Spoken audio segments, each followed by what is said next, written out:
ഇന്ദ്രന്റെ കളി കണ്ട ഒരു ചിരിയോടെ എല്ലാവരും അകത്തേക്ക് കയറിപ്പോയി. അതിനിടയിൽ ദിനുവിനൊരു ഫോൺ വന്നപ്പോൾ അവനും പുറത്തേക്ക് ഇറങ്ങിപ്പോയി. ഇപ്പോൾ ഉമ്മറത്ത് ഉണ്ണി മാത്രമേ ഉണ്ടായിരുന്നുള്ളൂ. ഡാ ഉണ്ണി, നീ ഒന്നിങ്ങ് വന്നേ. നീ എന്നോടൊരു കാര്യം ചോദിച്ചില്ലായിരുന്നോ?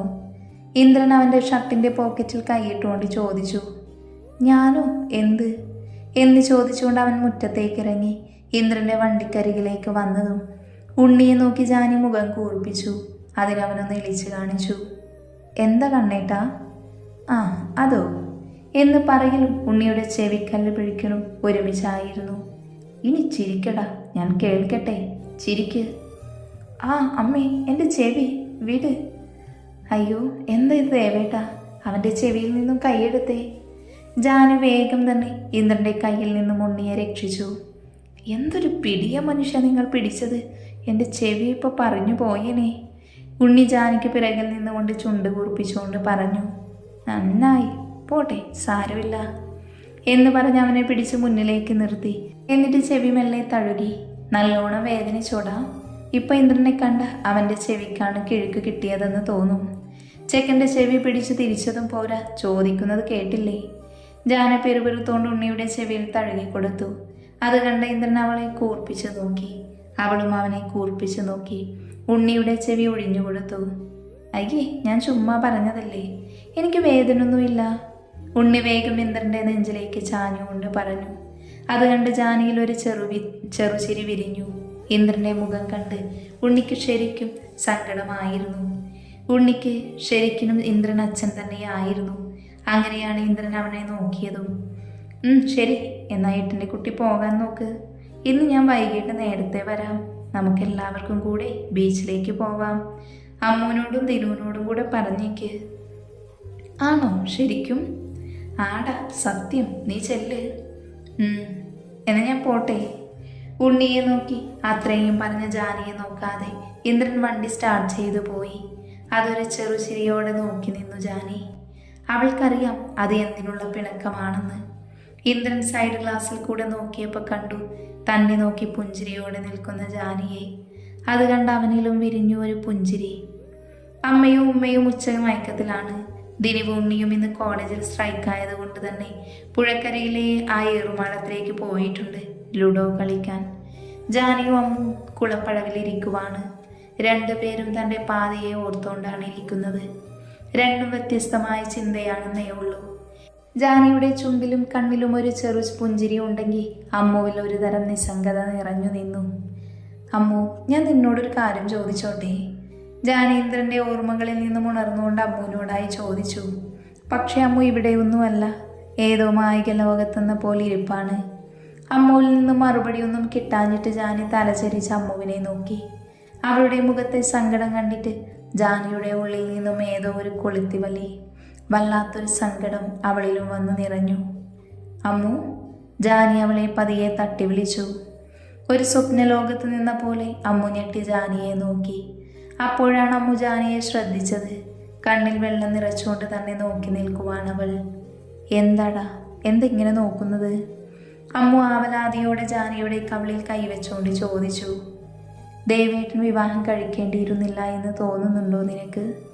ദേവേട്ടൻ പഴയ ദേവേട്ടനിൽ നിന്ന് മാറിപ്പോയെന്ന് തോന്നുന്നുണ്ടോ നിനക്ക്? ജാനിയുടെ കവിളിൽ വെച്ച കൈ അമ്മുവിൻ്റെ കൈയുടെ മുകളിൽ കൈവച്ചുകൊണ്ട് ജാനി ചോദിച്ചു. ജാനിയുടെ ചോദ്യം അമ്മുവിൽ ഞെട്ടലുണ്ടാക്കി. താൻ ഒരിക്കൽ പോലും മനസ്സിൽ കരുതാത്ത കാര്യമാണ് ജാനിപ്പോൾ പറഞ്ഞത്. അതവളുടെ മുഖഭാവത്തിൽ നിന്ന് തന്നെ മനസ്സിലാക്കാം. ജാനി മോളെ, നീ എന്തൊക്കെയായി പറയുന്നത് എന്ന ബോധമുണ്ടോ നിനക്ക്?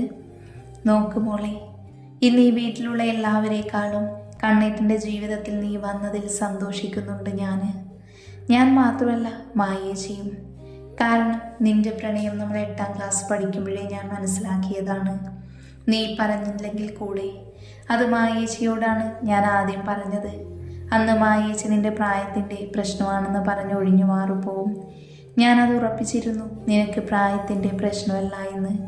അത് മായേച്ചിക്ക് ബോധ്യമായത് നീ അച്ഛൻ മരിച്ച സമയത്ത് വീട്ടിൽ വന്നില്ലേ? അപ്പം നീ കണ്ണേട്ടൻ കരഞ്ഞപ്പോൾ കൂടെ കരഞ്ഞില്ലേ? അത് കഴിഞ്ഞ് നീയും സ്കൂളിൽ പോവാതെ വീട്ടിൽ തന്നെ ഇരുന്നില്ലേ? അപ്പോഴൊക്കെ നിന്നിലെ നിന്റെ ദേവേട്ടനോടുള്ള ഇഷ്ടം ഞങ്ങൾക്ക് മനസ്സിലായിട്ടുണ്ട്. അത് കഴിഞ്ഞ് +2-നും ഡിഗ്രിക്കുമൊക്കെ പഠിക്കുമ്പോൾ ഞാൻ നിന്റെ ദേവേട്ടനെ പറ്റി പറയുമ്പോൾ നിന്റെ കണ്ണുകൾ വരെ ചിരിക്കാറുണ്ട് ജാനി. ഇടയ്ക്കെപ്പോഴും ആയേച്ചി തന്നെ അമ്മയോട് നിന്റെ കാര്യം പറഞ്ഞു. അതിൽ പിന്നെ അമ്മയും ഹാപ്പി. പക്ഷേ ഒരു വിധത്തിലും അടുക്കാത്തത് കണ്ണേട്ടനായിരുന്നു. അങ്ങനത്തെ ഞങ്ങളുടെ മനസ്സിൽ ഒരിക്കൽ പോലും ഇങ്ങനത്തെ ഒരു ചിന്ത വരില്ല മോളെ. അച്ഛൻ മരിച്ചതിനു ശേഷം കുടുംബം, കട എന്ന് മാത്രം ചിന്തിച്ചു നടന്നിരുന്ന കണ്ണേട്ടൻ്റെ മനസ്സിലേക്ക് നിന്നെ കയറ്റിയിട്ടുണ്ടെങ്കിൽ അതിൽ ഈ വീട്ടിലെ ഓരോരുത്തരും സന്തോഷിക്കുന്നുണ്ട് ജാനി. ഒരിക്കൽ പോലും കരുതിയതല്ല ഞങ്ങളുടെ കണ്ണേട്ടന് ഒരു വിവാഹ ജീവിതം ഉണ്ടാകുമെന്ന്. ഇനി ഒരിക്കൽ പോലും ഇങ്ങനൊന്നും പറയില്ല മോളെ. അമ്മു ജാനിയുടെ കണ്ണിലേക്ക് നോക്കി അവളുടെ ഇരു കവിളിലും കൈവച്ചുകൊണ്ട് പറഞ്ഞു. ജാനി അമ്മുവിനെ തന്നെ കണ്ണിമ വെട്ടാതെ നോക്കിയിരുന്നു. ഇത്രയും നേരം ഗ്ലൂമി ആയിരുന്ന ആള് അവളുടെ കണ്ണേട്ടൻ്റെ കാര്യം പറയുമ്പോൾ എന്ത് സന്തോഷവതിയാണ്. പക്ഷെ അവളുടെ കാര്യം എന്തായി തീരുമോ എന്തോ. എന്താടി പെണ്ണെ ഇങ്ങനെ നോക്കുന്നത്? അത്രയ്ക്ക് സൗന്ദര്യമുണ്ടോ എനിക്ക്? ഒന്ന് പോടി, നിന്റെ സൗന്ദര്യം നോക്കി നിൽക്കാൻ എനിക്ക് ഭ്രാന്തൊന്നുമില്ല. അമ്മുവിനെ നോക്കി ഇളിച്ചുകൊണ്ട് ജാനി പറഞ്ഞു. ഓംബ്രാ. രണ്ടുപേരും ചിരിച്ചുപോയി. സത്യം പറഞ്ഞാൽ എനിക്ക് ചിരിക്കാൻ പേടിയാണ് ജാനി. അതുവരെയുള്ള ജാനിയുടെ പിരിമുറുക്കമൊന്ന് അയഞ്ഞു എന്ന് തോന്നിയപ്പോൾ അമ്മു പറഞ്ഞു. ചിരിക്കാൻ എന്തിനാ പേടിക്കുന്നേ? അതിന് ടാക്സ് ഒന്നും അടക്കേണ്ടല്ലോ. വലിയ എന്തോ കാര്യം പറയും പോലെ ജാനി അമ്മുവിനെ നോക്കി പറഞ്ഞു. ദേ ജാനുമ്മേ, ഒറ്റ ഉന്ത് തന്നേക്കാൻ നീ കുളത്തിൽ കിടക്കും. മിണ്ടാതിരി ശവമേ. പൂവ, ജാനി വാമൂടിക്കൊണ്ട് പറഞ്ഞു. അത് കണ്ട് അമ്മുവിൽ ഒരു ചെറുചിരി വിരിഞ്ഞു. ചിരിച്ചു പോയ ജാനി പിന്നെ അവളെ എടുത്തു കുളത്തിലെറിയുമെന്ന് അവൾക്ക് നന്നായിട്ടറിയാം. വന്ന ചിരി ചുണ്ടുകൾക്കിടയിൽ ഒളിപ്പിച്ചു വെച്ചുകൊണ്ട് കപട ദേഷ്യത്തോടെ ജാനിയെ നോക്കി. യു കണ്ടിന്യൂ എന്ന് ജാനി കണ്ണുകൊണ്ട് കാണിച്ചു. എവിടെ ഞാൻ പറഞ്ഞു വന്നത്? ചിരിക്കാൻ പേടിയെന്നല്ലേ? ശരിയാ ജാനി ഞാൻ പറഞ്ഞത്. എനിക്കിപ്പോൾ മനസ്സറിഞ്ഞ് സന്തോഷിക്കാൻ പേടി തന്നെയാണ്. അന്ന് നന്ദേട്ടനുമായിട്ടുള്ള വിവാഹം ജാതക പ്രശ്നം കാരണം നീട്ടിവെച്ചു. അത് കഴിഞ്ഞ് കല്യാണത്തിനടുപ്പിച്ച് ഞങ്ങൾ ഒരുപാട് സന്തോഷിച്ചിരിക്കുമ്പോഴാണ് അവിടുത്തെ അച്ഛൻ്റെ ആക്സിഡൻറ്റ്. അതിൽ നന്ദേട്ടൻ പാടെ തളർന്നു പോയി. നിനക്കറിയോ, അന്നെൻ്റെ ഏട്ടൻ ഒരാളാണ് ആ കുടുംബത്തെ സഹായിക്കാൻ മുന്നോട്ട് നിന്നത്. വേറെ ആരും തന്നെ വന്നില്ല. അനിയത്തിയെ കെട്ടാൻ പോണ ചെറുക്കൻ്റെ വീട്ടുകാരെ ആലോചിച്ചല്ല കൂടെ നിന്നത്. നന്ദേട്ടനെ സ്വന്തം അനിയനായിട്ടായിരുന്നു കണ്ടത്. കുറച്ച് ദിവസം കഴിഞ്ഞപ്പോഴേക്കും അച്ഛൻ്റെ ചികിത്സയും ആശുപത്രി വാസവുമൊക്കെ ആയപ്പോഴേക്കും അവരുടെ ബിസിനസ്സൊക്കെ ഇടിയാൻ തുടങ്ങി. പിന്നെ ആരും തിരിഞ്ഞു നോക്കാതെയായി. എൻ്റെ നന്ദേട്ടനും ദിനുവിനും താങ്ങായി കൂടെ തന്നെ നിന്നു എൻ്റെ കണ്ണേട്ടൻ. അന്ന് ഞാൻ മനസ്സുകൊണ്ട് ഒരുപാട് സന്തോഷിച്ചിരുന്നു. 1-2 വർഷം എടുത്തു അച്ഛനൊന്ന് റിക്കവർ ആവാൻ. അച്ഛനൊന്ന് ഓക്കെയായി എന്ന് തോന്നിയപ്പോഴാണ് വീണ്ടും കല്യാണത്തിനായി ഒരുങ്ങിയത്. വീണ്ടും സന്തോഷത്തിൻ്റെ നാളുകൾ. അന്നൊന്നും എനിക്കൊരു താങ്ങായി തണലായി നീയില്ല എന്നൊരു സങ്കടം മാത്രം എന്നിൽ നിറഞ്ഞു നിന്നു. എന്നാലും നന്ദേട്ടനോടത്തുള്ള ജീവിതം അത്യധികം സന്തോഷത്തോടെ തന്നെ ഞാൻ സ്വപ്നം കണ്ടു. ആ സന്തോഷത്തെ മുഴുവനും തല്ലിക്കെടുത്തിക്കൊണ്ട് തന്നെ അന്നൊരു മരണം. അവിടുത്തെ അമ്മയുടെ ജ്യേഷ്ഠനും ഭാര്യയും. അത് കഴിഞ്ഞടുത്തത് ഒരു മാരണം, ശ്രീവേണി എന്ന പേരിൽ. അപ്പോൾ ഇതുവരെ നിങ്ങൾ ഫിസിക്കലി ഒന്നും ഉണ്ടായില്ലേ? അന്ന് അമ്മ വന്ന് കതകമുട്ടില്ലായിരുന്നുവെങ്കിൽ എന്തെങ്കിലുമൊക്കെ നടന്നേനെ. അയ്യടാ, പെണ്ണിൻ്റെ ഒരു ജ്ഞാനം കണ്ടില്ലേ? ആകെ ചുവന്ന് തുടുത്തു. അല്ല പെണ്ണേ, അത് കഴിഞ്ഞൊരു ഉമ്മ പോലും കിട്ടിയില്ലേ? ഉമ്മയും കിട്ടിയില്ല, ബാപ്പയും കിട്ടിയില്ല. അപ്പോൾ ഇപ്പോഴും നീ കന്യകയാണെന്ന്. അങ്ങേരോ, നിന്റെ നന്ദേട്ടൻ, അങ്ങേര് കന്യകനാണോടി? പൊടിപ്പിശാചേ. അമ്മ കണ്ണു മിഴിച്ച് ജാനിയെ നോക്കി. അപ്പോഴാണ് ജാനി കളിയാക്കിയതാണ് എന്ന് മനസ്സിലായത്. അല്ലടി, ഏട്ടത്തിയുടെ ഫോൺ കുറേ നേരമായി റിങ് ചെയ്യുന്നു. അവരുടെ അടുത്തേക്ക് ഓടി വന്നുകൊണ്ട് ഉണ്ണി പറഞ്ഞു. ആണോ? ആരാടാ? ഫോൺ കയ്യിൽ വാങ്ങിക്കൊണ്ട് ജാനി ചോദിച്ചു. അമ്മയാണല്ലോ. ഈശ്വര, അവിടെ ഇനി എന്തെങ്കിലും? ജാനി മനസ്സിലോർത്തു. എന്ന് ശരി ഏട്ടത്തി, ഞാൻ പോട്ടെ. അമ്മ വേശി, കണ്ണേട്ടൻ വരുമ്പോഴേക്ക് ഒരുങ്ങിയിറങ്ങാൻ മറക്കണ്ട. പിന്നെ അമ്മയും കുൽസുമ്മയും ഇല്ല എന്ന് പറഞ്ഞു. അമ്മയ്ക്ക് കാലുവേദനയല്ലേ, അമ്മയ്ക്ക് കൂട്ടിന് ഉമ്മയിരിക്കാമെന്ന് പറഞ്ഞു. പൂവ് ആയിക്കോട്ടെ മഹാരാജാവേ, ഉത്തരവ് പോലെ. അപ്പം ശരി. അതും പറഞ്ഞ് ഉണ്ണി തിരിഞ്ഞോടി. ഉണ്ണി പോയതും അമ്മു ജാനിക്ക് നേരെ തിരിഞ്ഞു. എന്താടി നീ വിളിച്ചില്ലേ? ഇല്ല പെണ്ണെ, എനിക്കെന്തോ ഒരു പേടി. ഇനി മനുവേട്ടനെങ്ങാനും അരുതാത്ത തീരുമാനം എടുത്തു കാണുമോ? എന്ത് തീരുമാനം? നീ അതൊന്നും ചിന്തിച്ചു കൂട്ടാതെ അമ്മയെ വിളിച്ചു നോക്ക്. വിളിക്കണോ? ആ പെണ്ണെ വിളിക്കാലേ. ജാനി അമ്മൂനെ നോക്കി വിളിച്ചുകൊണ്ട് പറഞ്ഞപ്പോഴേക്കും ജാനിയുടെ ഫോൺ റിങ് ചെയ്തു. ദേ അമ്മ വീണ്ടും വിളിക്കുന്നു, നീ ഫോൺ എടുക്ക് ജാനി. ഹലോ അമ്മേ. ആ ചേച്ചി പെണ്ണെ, ഇത് ഞാനാണ്, മീനു. എന്താ മോളെ, എന്തെങ്കിലും പ്രശ്നമുണ്ടോ? അമ്മ എവിടെ? ഏട്ടത്തിയോ? മനുവേട്ടൻ എന്തെങ്കിലും ഏട്ടത്തിയെ പറഞ്ഞോ? ജാനി ഓരോന്ന് നിർത്താതെ ചോദിച്ചു. അത് കണ്ട് അമ്മു അവളുടെ തലയിൽ ഒരു കൈവച്ചു പോയി. എൻ്റെ പൊന്ന് ജാനി, ഒന്ന് നിർത്തി നിർത്തി ചോദിക്ക്. നീ ആ ഫോൺ സ്പീക്കറിലിട്ടേ. ഓ സോറി. പറയൂ മീനു, എന്തിനാ നീ വിളിച്ചേ? അതോ ഒരു സന്തോഷ വാർത്ത പറയാനാ. സന്തോഷ വാർത്തയോ? എന്താ മോളെ? അതോ ഇന്നലെ നിങ്ങൾ ഇവിടുന്ന് പോയത് മുതലേ അമ്മ കരച്ചിലും പിഴിച്ചിലും തന്നെയായിരുന്നു. പിന്നെ മനുവേട്ടൻ ഇന്നലെ ഇവിടെയാ നിന്നത്. അയ്യോ, ലോകാത്ഭുതങ്ങളിൽ ഒന്നാണല്ലോ ഇന്നലെ സംഭവിച്ചത്. എന്നിട്ട് ഇന്നലെ അവൻ ഉറങ്ങിയോ? അല്ലെങ്കിൽ ആ പാവം പെണ്ണിനെ പിടിച്ചു വിഴുങ്ങിയോ? അതൊന്നുമല്ല സംഭവിച്ചത്.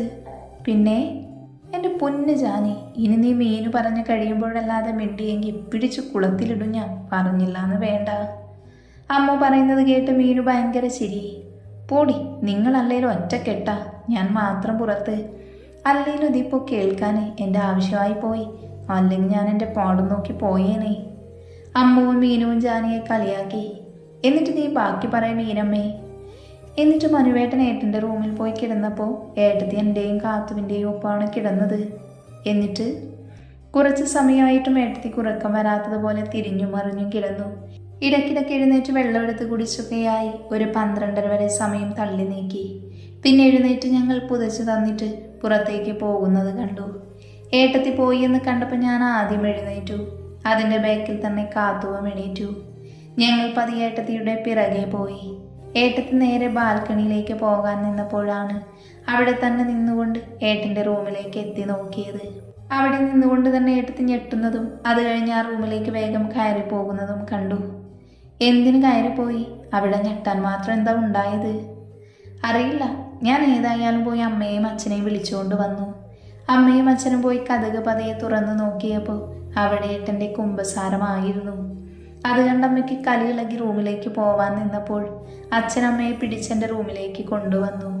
നിനക്ക് അവനിട്ടൊന്ന് പൊട്ടിക്കണമെങ്കിൽ നേരം വെളുക്കട്ടെ, അതുവരെ നീ ക്ഷമിക്ക് എന്നൊക്കെ പറഞ്ഞ് പിടിച്ചു വെച്ചു. എന്നിട്ടല്ലേ രസം. പിന്നെ ഏട്ടത്തി ഇന്നലെ മുഴുവനും ഏട്ടൻ്റെ റൂമിലായിരുന്നു. എന്തോന്നാ? എന്നിട്ട് ഏട്ടത്തി ഇപ്പം ജീവനോടെ ഉണ്ടോ? ജീവനോടെ ഉണ്ട്. അതറിയാൻ വേണ്ടി കാലത്തെ തന്നെ അമ്മ പോയി കതകിന് മുട്ടി. കതക് തുറന്ന് മനുവേട്ടനായിരുന്നു. അമ്മ പിന്നെ മാസല്ലേ. അത്രയും കൊല്ലത്തെ വേദന മുഴുവനും മനസ്സിലേക്ക് ആവാഹിച്ച് വാതിൽ തുറന്നതും ആഞ്ഞൊരെണ്ണം ആ തിരുമോന്തക്കിട്ടൊന്ന് പൊട്ടിച്ചു. അത് കണ്ട് ഞെട്ടിക്കൊണ്ട് ഏട്ടൻ്റെ ബെഡിൽ നിന്നും ചാടിപ്പിഴഞ്ഞ് എഴുന്നേറ്റു ഏട്ടത്തി. അപ്പോൾ ഇന്നലെ അവൻ്റെ കൂടെ ബെഡിലാണോ ഏട്ടത്തി കിടന്നത്? അംഗഭംഗമൊന്നും ഇല്ലല്ലോ ഏട്ടത്തിക്ക്? ഇല്ലെന്നേ. അത് കഴിഞ്ഞ് അവരോട് ഫ്രഷായിട്ട് അരമണിക്കൂറിനുള്ളിൽ താഴേക്ക് വരാൻ പറഞ്ഞു അമ്മ.